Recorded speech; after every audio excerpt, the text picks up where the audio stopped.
Hello, this Excel tip is going to cover some more complex if statements. So let's start with how this sheet is set up. First off, it has number 1, number 2, and number 3. So we're going to be comparing 15, 44, and the number 10 right now. And of course, we can change this throughout the process. So we're going to just answer 3 different logic questions here with some if statements. The first logic question is number 1 less than number 2? The second logic question is number 3 greater than number 1 and number 2 individually? So that just means is number 3 the greatest of all those two? And the third logic question is going to be, is number 1 between number 2 and number 3? So these are some logic questions that if statements in Excel will help us answer. So let's look at the first logic example. Is number 1 less than number 2? So this one we've done sort of before, so I'm going to go rather quickly through this.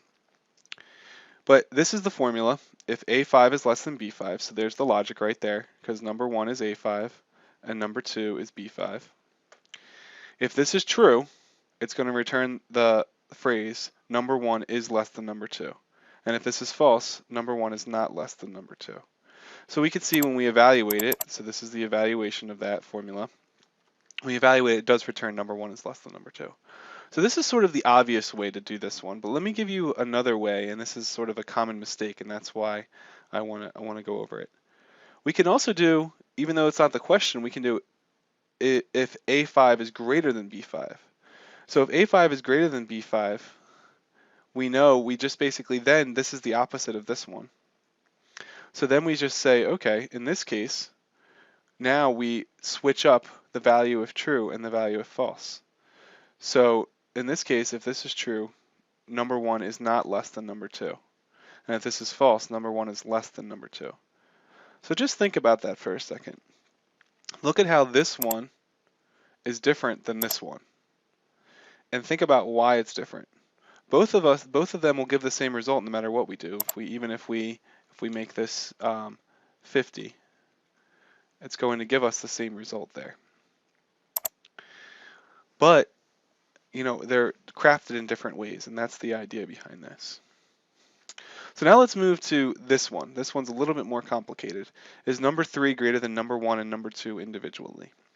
So all that means is number 3 greater than those. Now you may think that you can type, you know, C5 greater than B5 greater than A5, but that will not work.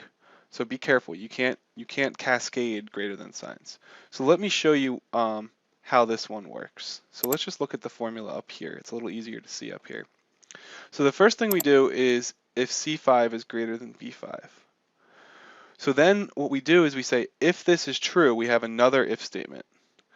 And if it's false, we go ahead and just say, because if C5 is not greater than B5, then we know number 3 is not greater than number 2, so we know number 3 is not greater than number 1 and number 2 individually. Okay, so right away, if this one's false, we just jump right to here. But if this is true, we still have to show what if we have to figure out if C5 is greater than A5, and that's why we have another if statement inside. This is called a nested if statement. And here's our second if statement inside the first one. So if this is true, then we have to check whether C5 is greater than A5. So here we go ahead and do that, and we see that if this is true, then number 3 is greater than number 1 and number 2 individually, and if it's false, then number 3 is not greater than number 1, number 2 individually. So this is one way to do it. And the other thing that what's nice about this is you can sort of check your answers by going to, we click this form and going to formulas up top and going to evaluate formula. Now what this is going to do for you is it's going to evaluate this. Here's our formula, and it's going to evaluate each step of the process. So it's going to evaluate what C5 is. It's going to evaluate what B5 is. And then it's going to say this is false. So then it's going to jump in and show you what's going on there. Okay? So this is a good way to check some of your formulas if you're not sure what's going on. And then you can even restart and do it again. So let's look at the next way to do this is number 3 greater than number 1 and number 2 individually. And this one's a little bit easier to understand. So let's look up here. Now we're checking them both at the same time. We're checking and. So in this case, the only way this and will be true is if C5 is greater than B5 and C5 is greater than A5. And this is a little bit easier way to do it because then we only have one true statement and one false statement. So that's another way to do it. Another sort of weird way to do it is using an or statement. So in this case, the or statement, if C5 is less than B5 or C5 is less than A5, we know that number 3 is not greater than number 1 or number 2 individually. So it's just another sort of way to do it. So you can see there's lots of different ways. And again, you want to take your time and go through this sheet and see and make sure you understand all of these things. Now, let's go to the last one. And this question is number 1 between number 2 and number 3? So it's just asking, is this first number in between? In this case it is, because 15 is in between 44 and 10. So let's look at the formula. So this is sort of a mess. So the first thing we have to check is if C5 is greater than B5. So if it is, then that means that we know that in this case, this one is higher than that one. So then we go into this and statement. Now we know to be in between, that means A5 has to be less than C5 and A5 has to be greater than B5.